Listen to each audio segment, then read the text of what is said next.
Olá, coleguinhas, tudo bem? Aqui mais uma aula hoje para explicar de forma rápida e básica aqui o que é o efeito Compton, o efeito Thomson, que nós estudamos na radiologia, certo? Quando estudamos radiologia, nós estudamos as radiações, né?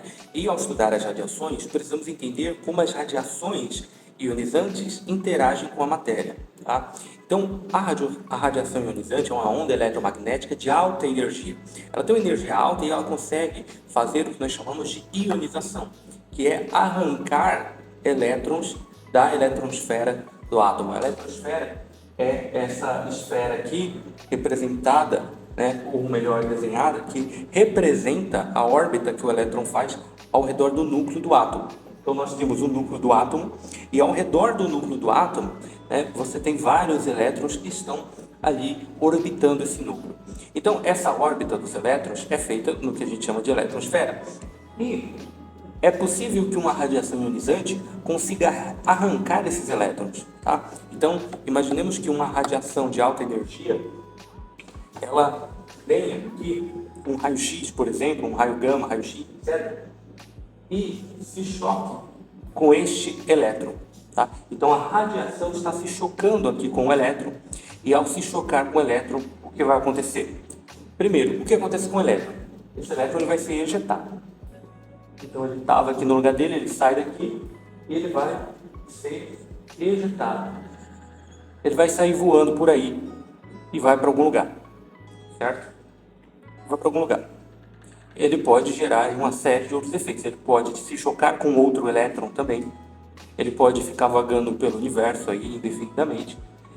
Esse elétron, então, vai ser chamado de um elétron livre, que agora ele não tem mais casa, certo? Quando isso acontece, o elétron é ejetado, nós chamamos isso de ionização. Porém, o que vai acontecer com a radiação? Porque a radiação também é uma partícula, é um fóton, chamamos de fóton, partícula fóton. Esse fóton vai acontecer o que com ele, afinal de contas? Ora, o fóton, ele também vai ser desviado, afinal de contas, ele se chocou. Você imagina dois carros que batem, né, tem uma colisão entre si, quando eles se batem, um vai para um lado, outro para o outro, né? Eles vão, através do impacto, cada um vai numa direção. Aqui é a mesma coisa. Então essa radiação, ela vai ser desviada, tá? Então ela estava vindo aqui, então, ela se chocou aqui com o elétron, ela vai ser desviada também. E ela vai para uma outra direção, certo? Só que depois que ela se choca, a energia dela diminui. Então ela veio com alta energia, ela bateu no elétron e ela foi por um outro caminho. Só que ela perdeu energia na hora que ela bateu. É justamente porque uma parte da energia dela foi transferida para o elétron, que esse elétron vai ser ejetado da eletrosfera. Então, essa radiação, ela, uma vez desviada, ela vai ser chamada de radiação espalhada, tá?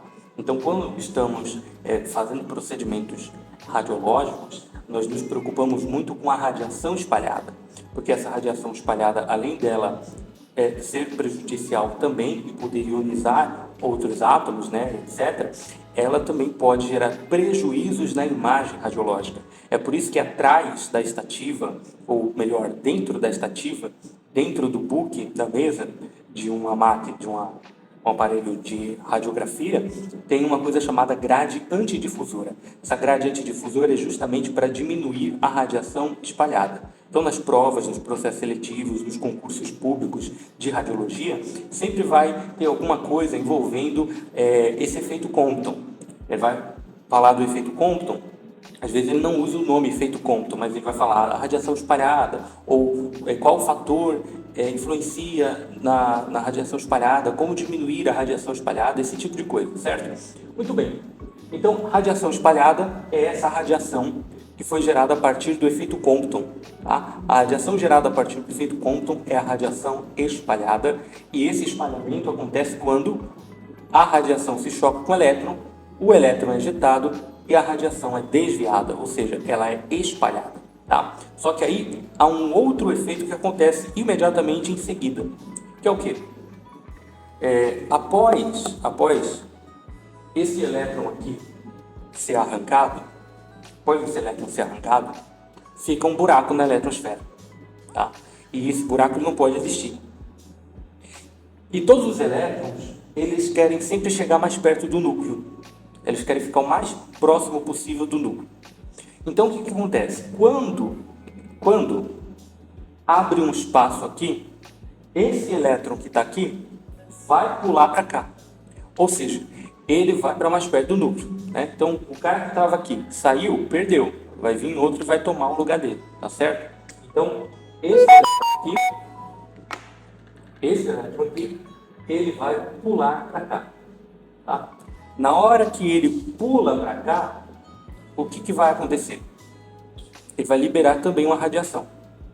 Então, essa radiação que vai ser liberada aqui, ó, essa radiação vai ser liberada aqui, ó, na hora que ele pula para cá, vai liberar uma radiação do lado de lá, certo? Então, essa radiação que foi aqui liberada, ela vai justamente ser o que a gente chama de radiação característica. Uma radiação característica. Vamos dar um outro exemplo. Esse efeito, essa radiação produzida aqui é a radiação característica. Então preste atenção na diferença dos conceitos. Quando você tem a radiação batendo no elétron, o elétron é ejetado, isso é ionização. O elétron foi ejetado, ionização. Quando essa radiação ela é desviada e ela vai seguindo um outro caminho, isso é efeito Compton, radiação espalhada, espalhamento. Tá? Então aqui é ionização e aqui é espalhamento. Aqui é radiação característica. Então, ionização, espalhamento, radiação característica. A radiação característica acontece quando o elétron pula de uma camada da eletrosfera para outra. Quando ele sai de uma camada mais longe, mais distante do núcleo e vai para uma camada mais próxima do núcleo, ele libera uma energia. E essa energia é a radiação característica, certo? O outro efeito que pode acontecer é a ionização sem o desvio. Então, quando a radiação, ela, digamos assim, é mais fraca, quando a dose é menor, quando essa radiação não tem toda essa energia suficiente, o que acontece? Ao se chocar com o elétron, ela deixa de existir. Que é o que nós chamamos de efeito fotoelétrico. Que é quando o fóton bate no elétron e cede toda a energia para o elétron. Então ele não vai mais ter energia e, portanto, vai deixar de existir. Então, basicamente, o que acontece é o seguinte: a radiação vem de lá, bate no elétron e ela cede toda a energia para o elétron. Então, esse elétron ele vai seguir aqui a sua trajetória, ele vai ser disparado e virar um elétron livre. E essa radiação acabou, não existe mais. Aqui ela foi desviada. Por quê? Porque ela tinha muita energia. Então ela bate, na hora que ela bate, ela não acaba toda a energia dela na batida. Então ela desvia e ela vai seguir o caminho dela. Nesse outro caso aqui, ela tinha mais energia. Então na hora que ela bate, ela não vai... Aliás, nesse outro caso aqui, ela tinha menos energia. Então na hora que ela bate, ela desaparece. Porque toda a energia que ela tinha foi gasta aqui nessa batida. Então, aqui, essa radiação deixa de existir. E o que vai acontecer aqui? Também, da mesma forma, ficou o buraco. E se ficou o buraco, o outro elétron que está aqui na camada mais externa, ele vai pular para cá. Tá? Ele vai pular para cá. E ele vai sair daqui e vai vir para cá, tomando o espaço daquele que saiu, certo? Nesse processo, de novo, a radiação característica vai acontecer. Então aqui, no momento em que ele pulou daqui para cá, liberou uma radiação característica. Essa radiação característica, então, que está indo nesse sentido aqui, ela foi liberada aqui, certo? não podemos confundir a radiação característica com a radiação espalhada, apesar de que são coisas semelhantes e muitas vezes nós acabamos chamando da mesma coisa, né? Acabamos chamando tudo de radiação espalhada, porque de fato, na hora ali do exame, tudo é radiação espalhada, tudo é espalhamento. O que a gradiente difusora vai tentar atenuar, vai tentar diminuir, é a radiação excessiva, a radiação espalhada que está saindo do átomo. Tá? Então essa radiação espalhada, tanto a característica quanto a espalhada, vai ser captada ali pela gradiente difusora.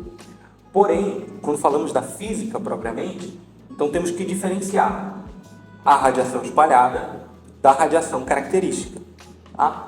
Então, aqui, observe o seguinte, observe que quanto mais camadas existem na eletrosfera, mais isso vai se repetir. Aqui estava nessa camada, o da última camada pulou para cá. Aqui estava na primeira camada, então o da segunda camada pulou para cá. Porém, também tem ainda mais uma camada. Então, esse elétron que está na última camada, ele também vai pular para cá. Certo? Na hora que ele pula para cá, fica um buraco ali. Tá? Fica um buraco aqui. Ao pular para cá, também vai ser liberada aqui uma outra radiação característica. Está vindo agora para esse lado de cá. Então, isso é a radiação característica, aqui é a radiação característica. Veja que são vários feixes de radiação que são liberados, né, quando a radiação interage aqui. Tá? Vários feixes sucessivos de radiação vão ser liberados. Quanto mais camadas você tiver de elétrons, mais você vai ter isso se repetindo e mais radiação característica o átomo vai emitir no momento da ionização, certo? Bom, agora, se o elétron que saiu aqui, o que foi ejetado, ou que pulou para a camada da frente, foi o último elétron, então o que vai acontecer? Os elétrons livres, como eu dei o exemplo desse elétron aqui, que foi ejetado, esse outro elétron que foi ejetado, depois que ele foi ejetado, ele vai ficar vagando por aí no espaço, certo? Então ele pode estar aqui, ó, por exemplo. Tá? E quando ele fica ali, perdido no espaço, o que vai acontecer com ele? Um elétron livre que está por aí, ele pode vir e tomar esse lugar. Ele pode vir para cá. Beleza? E aí ele ocupa esse espaço aqui e o átomo volta ao seu estado original, digamos assim, certo? Então ele sai daqui e vem para cá. Muito bem. Agora, quando você tem um íon, quando você tem um átomo que perde um elétron, esse átomo ele passa a ser chamado de íon. O íon é um átomo que perdeu ou que ganhou um elétron. Se ele tiver com um elétron a mais ou se ele tiver com um elétron a menos, nós chamamos ele de íon. Então, esses íons, como ele está com um elétron a menos, ele está instável. A sua eletrosfera está instável, certo? Está desregulada, digamos assim. Então, o que ele vai fazer? Ele vai tomar elétrons de outro lugar. Então, quando um íon ele toma elétrons de outro lugar, ele provoca também uma ionização de um outro átomo. Então, tem esse átomo aqui, aí tem um átomo do lado, o outro do lado desse, mais um do lado desse. Então, quando ele fica sem um elétron, ele pode tomar de quem está do lado. Então, um átomo vai cedendo o elétron para o outro. E isso é o que nós vamos chamar de radical livre. Os radicais livres também prejudicam a saúde porque eles vão causando esse efeito dominó, né? Onde ele rouba o elétron de outro lugar que talvez não poderia fazer isso, mas ele vai roubar esse elétron de outro lugar. E aí, ele vai ser chamado de radical livre. Então, a ionização, ela é o quê? Quando você tem lá uma molécula de DNA, o DNA de uma pessoa é uma molécula que carrega informação genética. E a ionização vai causar várias quebras dessa informação genética. Então, conforme a informação genética for se perdendo, você pode ter mutações genéticas que causam tumores ou até mesmo a morte celular. Certo?